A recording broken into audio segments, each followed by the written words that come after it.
দুর্ভাগ্য জানি না, একেবারে সামনেই পড়ছে আমার সিটটা মাননীয় স্পিকার। উনি সব আমারে দেখতে পান, আমরা তো নড়াচড়ার কোনো সুযোগ নাই, সব বিরোধী দল এবং স্বতন্ত্র উনার চোখের সামনে পড়ে গেছে। আমরা সংসদের বাইরেও নড়তে পারবো না, ভিতরেও পারতেছি না। এই সম্মানিত ভিউয়ার্স পক্ষ থেকে তোমাদেরকে অভিনন্দন ও ধন্যবাদ। যারা এই চ্যানেলের মেম্বার হতে চাও, অবশ্যই তোমাদেরকে একটা রিকোয়েস্ট থাকবে, চ্যানেলটাকে সাবস্ক্রাইব করে। আজকে টপিক ব্যারিস্টার সুমনের কথা শুনে হাসি দিলেন প্রধানমন্ত্রী। অবশ্যই সম্মানিত ভিউয়ার্স, ব্যারিস্টার সুমন এমন কেমন কথা বলেছে যে প্রধানমন্ত্রী হাসি দিয়েছে। অবশ্যই ভিডিওটা প্রথম থেকে লাস্ট পর্যন্ত দেখে যাবে, তাহলে সব কিছু বুঝতে পারবা। চলো তোমাদেরকে নিয়ে সরাসরি ভিডিওটা চালু করছি, পাশে থাকো।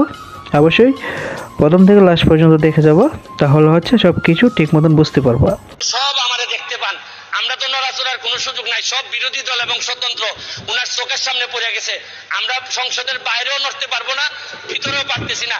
তবে মাননীয় স্পিকার, আমরা মহান সংসদের কথা বলি, মহান সংসদে সব সময় মহান কাজ হয় না মাননীয় স্পিকার। আমি মহান সংসদে এসে প্রথমেই আমার যে জিনিসটা নিয়ে খুব কষ্ট হয়েছিল মাননীয় স্পিকার, এই সংসদেই এই জায়গাতে বসেই ইনডেমনিটি বিল, ইনডেমনিটি অর্ডিন্যান্স করা হয়েছিল আমাদের জাতির জনক বঙ্গবন্ধু শেখ মুজিবুর রহমানের এই হত্যার বিচারের প্রক্রিয়া বন্ধ করার জন্য।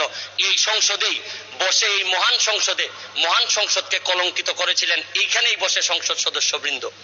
আমি একটা জিনিস পরিষ্কার করতে চাই মাননীয় স্পিকার, আমরা যারা স্বতন্ত্র নির্বাচিত হয়েছি, আমাদেরকে অনেকেই জিজ্ঞেস করেন যে আমাদের অবস্থানটা কি। আমি এই মহান সংসদে পরিষ্কার করতে চাই মাননীয় স্পিকার, যে আমরা গিয়ে বিরোধিতা করব সরকারের। আমি ব্যক্তিগতভাবে বলতে পারি বিরোধিতা হবে সরকারের, কিন্তু একটা বিষয়ে আমরা এক অভিন্ন, মুক্তিযুদ্ধের সপক্ষ এবং বঙ্গবন্ধু শেখ মুজিবুর রহমানের ব্যাপারে আমরা এক অভিন্ন। এই ব্যাপারে আমাদেরকে আলাদা করে দেখার কোনো সুযোগ নাই মাননীয় স্পিকার। মাননীয় স্পিকার, আমি আমার এলাকা, প্রথমে আমার এলাকা দিয়ে শুরু করতে চাই মাননীয় স্পিকার, হবিগঞ্জের চুনারুঘাট মাধবপুর। আমি দুঃখের সাথে বলতে চাই মাননীয় স্পিকার, বাংলাদেশের বিভিন্ন জায়গায় বঙ্গবন্ধুর নামে বিভিন্নভাবে স্থাপনা তৈরি হয়েছে, বড় বড় স্থাপনা, কিন্তু আমার এলাকায় এত দীর্ঘদিন যাবৎ আওয়ামী লীগ ক্ষমতায় থাকার পরেও এখন পর্যন্ত বঙ্গবন্ধু বা তার পরিবারের নামে একটা বড় স্থাপনাও তৈরি করা হয় নাই মাননীয় স্পিকার।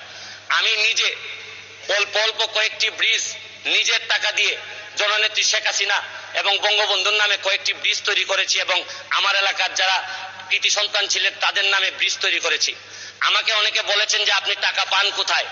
আমার এলাকায় আমি বলছি যে আমি টাকা পাই কোথায়, এটা জিজ্ঞেস করার আগে মাননীয় প্রধানমন্ত্রীকে জিজ্ঞেস করেন যে উনি বাংলাদেশের উন্নয়নের জন্য এত টাকা পান কোথায়। ইতিহাসের যে উন্নয়ন উনি করেছেন, এইটা তো আগে বাংলাদেশের ইতিহাসে কখনো হয়নি।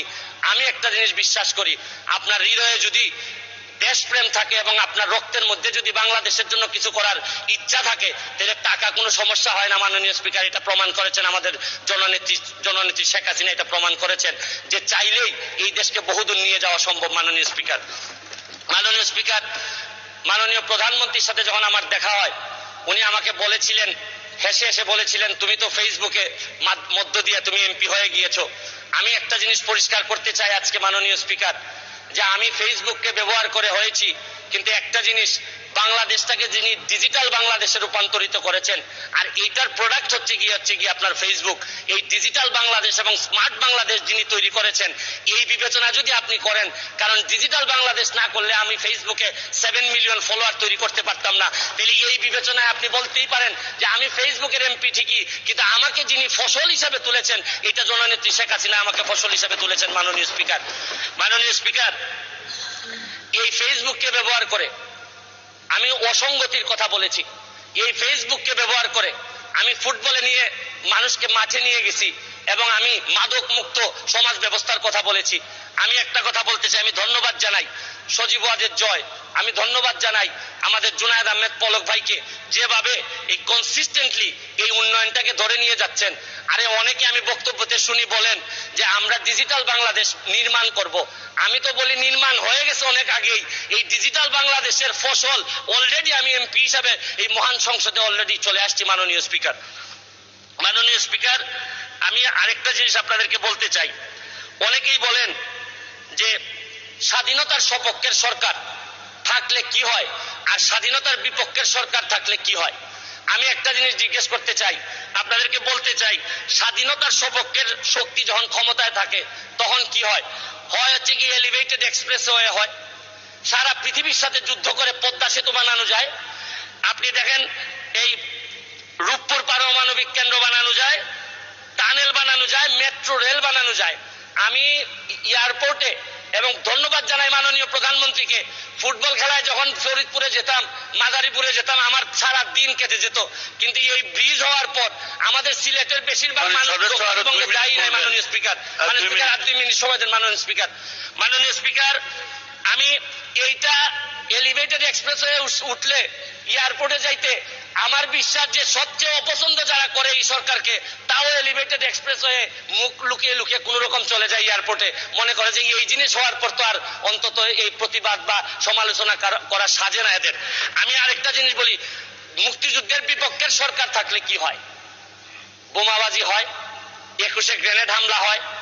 আমি আরেকটা জিনিস আপনাদেরকে বলতে চাই মাননীয় স্পিকার, আমি আন্তর্জাতিক অপরাধ ট্রাইব্যুনালের সর্বকনিষ্ঠ প্রসিকিউটর হিসাবে আমি আগেই যখন আমাকে সিট বরাদ্দ দেওয়া হয়, আমি আগেই জিজ্ঞেস করে নিছি যে আমার সিটে কি যাদের বিচারের সাথে আমি ছিলাম, এই যে আন্তর্জাতিক অপরাধ ট্রাইব্যুনালে যাদের বিচারের সাথে ছিলাম, এই সিটগুলা কি তাদের ছিল কিনা। আমি নিশ্চিত হয়েছি যে এই সিটগুলাতে ওনারা ছিলেন না। কারণ আমি বিশ্বাস করি আন্তর্জাতিক অপরাধ ট্রাইব্যুনালের প্রসিকিউটর হিসাবে আমি কোনো যুদ্ধাপরাধীদের সিটে বসতে পারি না মাননীয় স্পিকার। আমি আরেকটা জিনিস, আপনি হয়তো আর সময় নাই মাননীয় স্পিকার, আমি আরেকটা জিনিস বলতে চাই মাননীয় স্পিকার, এত সফলতার মধ্যেও আমাদের কিছু সমস্যা আছে মাননীয় স্পিকার। দ্রব্যমূল্যের অবস্থা খুবই খারাপ মাননীয় স্পিকার। আমাদের ব্যাংকগুলোর অবস্থা খারাপ মাননীয় স্পিকার। আমরা টাকা পাচার কোনোভাবে রোধ করতে পারতেছি না মাননীয় স্পিকার। আমি আজকের প্রথম দিন আপনাদেরকে বিরক্ত করতে চাই না, এইসব নিয়ে আমি ভবিষ্যতে কথা বলবো। তবে একটা কথা মাননীয় স্পিকার বলে শেষ করতে চাই, মাননীয় প্রধানমন্ত্রীর আমি সৌভাগ্য না দুর্ভাগ্য জানি না, একেবারে সামনেই পড়ছে আমার সিটটা মাননীয় স্পিকার। উনি সব আমারে দেখতে পান, আমরা তো নড়াচড়ার কোনো সুযোগ নাই, সব বিরোধী দল এবং স্বতন্ত্র উনার চোখের সামনে পড়ে গেছে। আমরা সংসদের বাইরেও নড়তে পারবো না, ভিতরেও পারতেছি না। তবে আমি ভয় পাই মাননীয় প্রধানমন্ত্রীর পিছনে যারা বসছেন তারা তো সকল ক্ষমতার উৎস, তাদেরকে মাননীয় প্রধানমন্ত্রী সবসময় হয়তো চোখে দেখতে পারেন না। তবে আমার বিশ্বাস মাননীয় প্রধানমন্ত্রী আমাদেরকে যেভাবে দেখবেন, পিছনে যারা আছে এদেরকে যদি একটু চেক করেন তাহলে। সম্মানিত ভিউয়ার্স, প্রথমে জানাচ্ছি ব্যারিস্টার সুমন ভাইকে অভিনন্দন, ধন্যবাদ। এত সুন্দর করে সিলেটবাসীকে নিয়ে, চা বাগানকে নিয়ে সে যে কথাগুলো বলেছে, বিশেষ করে আমার কলজাতে লেগেছে। সে হচ্ছে সিলেটকে নিয়ে বলেছে, চা বাগানকে নিয়ে, তারপর হচ্ছে চাঁদপুর, বিভিন্ন বাংলাদেশে যেন হচ্ছে দুর্নীতি হচ্ছে ওই জায়গায় এসে দাঁড়াচ্ছে। বিশেষ করে সুমন ভাই, আপনার প্রতিভা দেখে মনটা খুব ভরে গেছে। অবশ্যই সম্মানিত ভিউয়ার্স, তোমাদের কেমন লেগেছে ব্যারিস্টার সুমন ভাইয়ের বক্তব্য অবশ্যই কমেন্টস করতে ভুলবে না। আর যদি হচ্ছে ভালো লেগে থাকে অবশ্যই চ্যানেলটাকে একটা সাবস্ক্রাইব করে দিও। আর তোমাদের ব্যারিস্টার সুমন ভাইয়ের ভিডিও কিরকম টাইপের দরকার অবশ্যই জানাবা। আর অবশ্যই ব্যারিস্টার সুমন ভাই, আপনি এগিয়ে যান, আপনার পাশে আছে সারা বাংলাদেশের মানুষ এবং কি প্রধানমন্ত্রী। সবাই ভালো থাকবেন, সুস্থ থাকবেন। আজকের মতো বিদায় নিচ্ছি, দেখা হবে আরেকটি ভিডিওতে। আল্লাহ হাফেজ।